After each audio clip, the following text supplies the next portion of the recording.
नमस्कार दर्शक बंधु स्वागत करुच्ची आपण मानकु सिद्धांत टीवी दर्शक बंधु विगत दिन जो भाव आपण मान वीडियो नहीं आसी अति सरल सहज उपाय आज आपण एमती एक भिडटी जहाँकि अति सरल सहज उपाय आपणकर कार्य सिद्धि करें।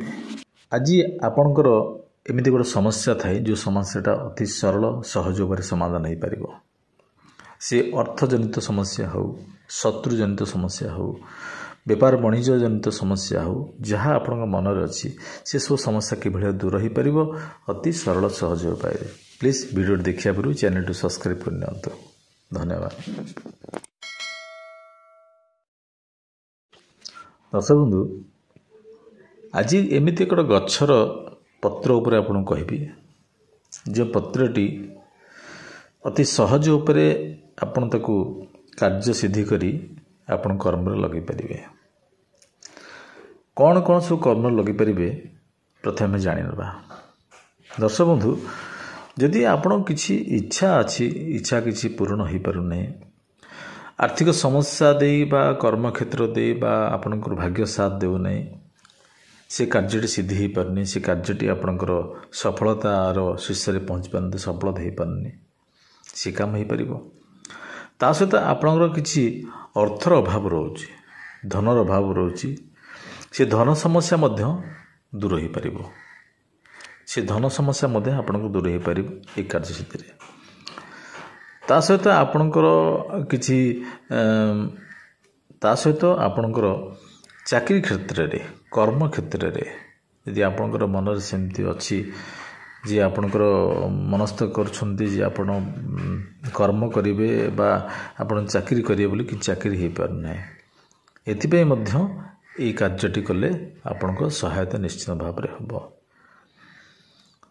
ता सहित आपणकर शत्रु किसी भय रोचे शत्रु आपण चिंतित अच्छा शत्रु आपण किसी कर्म कर पारना शत्रु समस्या समाधान हो पारनी ता मध्य यह सफल हो पार।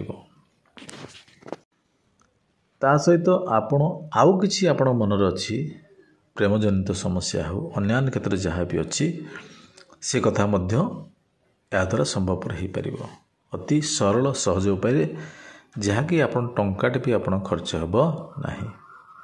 तेणु कौन कले जे कि कथाटी आपण निश्चित कौन उपायटी कले जहाँकि आपणकर सब समस्या समाधान हम जाना। दर्शक बंधु वृक्षलता प्रकृतिर अवदान कहीं केते जुगुरु यही वृक्षर पत्र हो डाल हो चेर हो फूल फल जो हो सबुबले यह द्वारा आम उपकृत होता है सी तांत्रिक उपाय हो सी जंत्र मंत्र तांत्रिक उपाय हो किंबा आपणकर औषधीकरण रूपे हो विगत जुग जुग धरी आम यार लाभ तो पाई थाए। दर्शक बंधु ताले यही गच्छर पत्र रे यही सब कार्य केंद्र सिद्धि हम।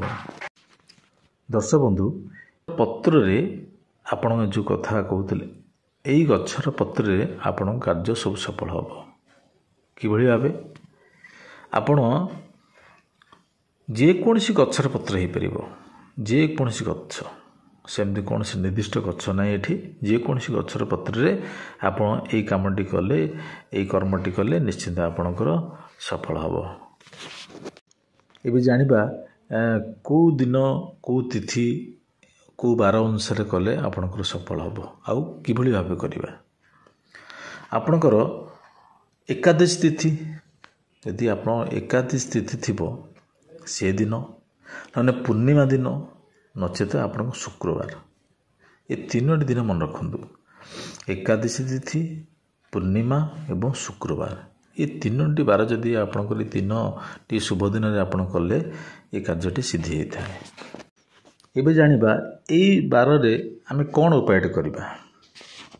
आपण कौन करिवे ना पूरा स्वच्छ मन रे एक शांत सरल मन रे आपण ये उपायटी करेंगे विश्वास सहित करेंगे। जदि आप विश्वास सहित करेंगे मन द्वंद्व थी ना हेनी हेनी विश्वास ना ये कथार ये कार्यटी आप सिद्धि हम ना। आप प्रथम कही नौ